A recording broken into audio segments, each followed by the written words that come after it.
When onye shake it up on Mathias this morning because a day like yesterday na Zion ministry na Ngor okpala na-enye Mathias the biggest trauma on area for a very long time.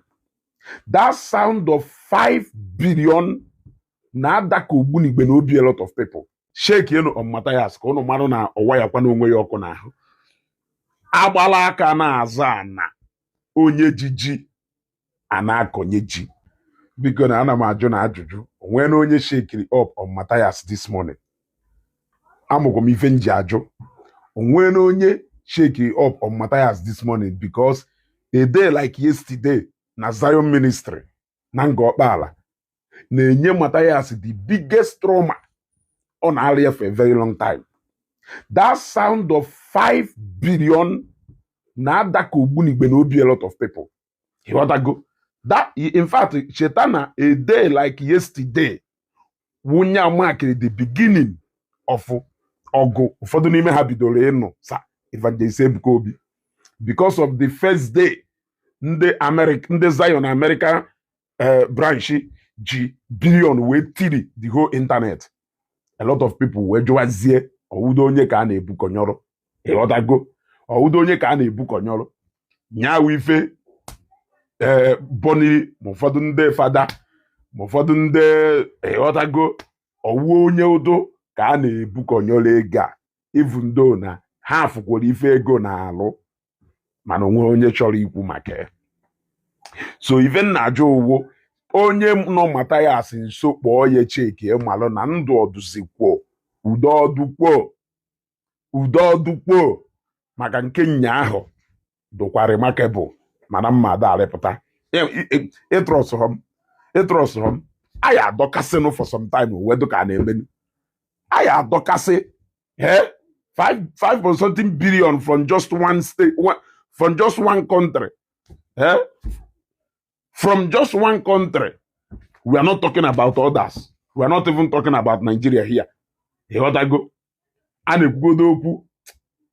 So, ọ bụrụ na o nwere onye otu Mathias ịma ife Evangelist Ebuka na-eshula na atakasị anya ma onye ahụ jụọ ya si na Ezeugo sego jụọ ya ndụ ọdụzikwo ndụ ọfọzikwolo maka na ife mekwakwara nya ahụ again. In fact, this year's end of 100 days crusade dụkwa more remarkable than ndị ọzọ. You can now imagine etu nke next year yesi wee do because nke next year I eme na permanent auditorium. Ịghọtago? I eme na permanent auditorium. So shake on Mathias ka unu mara na ọwa ya kwa na onwe ya ọkụ n'ahụ. Agbala aka na-aza ana onye jiji ana akonye ji. Minority will always have their say, but majority will always have their way. Christianity are one majority. There is nothing you can do about it. And people are seeing the benefit. People are seeing the benefit. So if I want to know, kaikai ni na hono na ato, aka ka unu gbawe na azụ ana. Ịghọtago? Aka ka unu gbawe na azụ ana na anyị nwa ndo ka wai nwa jiji. Ịghọtago? And anyị ga na-etinye ji na ana. Ịghọtago? Ọnụ a na-ekwukwari.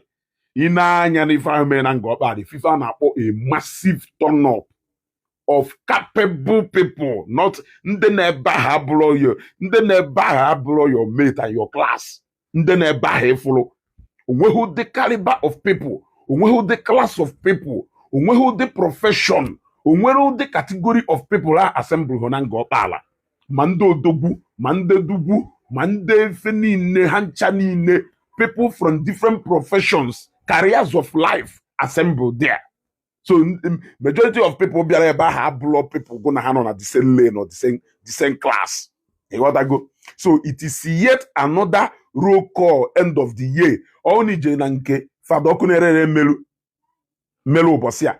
If FIFA na gwa e bia na nke Zion, if FIFA na gwa, it is more like a roll call at the end of the year. Ka imara na ya kana agakwo n'ihu ka ya na-echiga azụ. Mana every end of the year akpọ result niile ayafu na anyị ka na-amụwanye ụmụ na-abawanye ụba na expansion na wu nya bọkwụ ndị na-enye mkpọtụ a na-enyekwa mkpọtụ ọdụkọdụ kpọwa ọdụkọdụ egoluwe Mathias debere agha na ndị ọ na-akọnvat na ọ na-akọnvat kwọnụ ndị ụka o nwere otu mkpụrụ onye ụka na-akọnvat ife ahụ ndị nọ n'ụgụrụ oyi wee pụọ, ndị nọ n'oyi ụgụrụ wee pụọ, ndị nọ n'ụgụrụ ka eke esekwe ndị nọ n'oyi ụgụrụ wee pụọ. Yes, ọ ndị na-convert.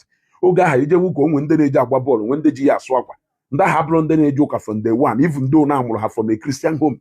So ha fụrụ just opportunity ha eji wee legitimize that ife ahụ ha na-eme, ha mewe iche na igwere mmadụ. Ụfọdụ n'ime ha wuru ndị na-agwụ oke ọgwụ, ndị na-agwụ oke ọgwụ ka ha wee chute ego. So ha che na ife ahụ ị na-agwa ha a way of life, because na ha fụrụ ya as a way to put a kind of legitimacy n'ife ahụ ha na-eme. Ịghọtago, ka ndị mmadụ ghara ịdazi asọ ha ọnụ, ka ọ ghara inwezi ife na-akụgha ha obi ncha. Ịghọtago, mana ọgwụkwọ maka ndewu ndị ụka na-convert, ka na-atọghata mmadụ day by day. I interacted with a lot of people na Ngor okpala, and I know ndị ọwụ their first time of coming. Ama many people ka ọwụ their first time of coming. Ịghọtago, ọnya gosirigo na na-enwe that growth. And yesterday, the executive governor of Imo State was there na Zion ground live. I am still coming to give you people the message from Governor Hope Uzodimma, ọnwa na-etiri ọra na Imo State. Ịghọtago, ọnwa ka ọnwa. Ịghọtago. So shake enu on Mathias na ndị otu ha ka unu malụ na ndụ ọdụkwo. This is Ezeugo. Wait, update is coming. This is Ezeugo.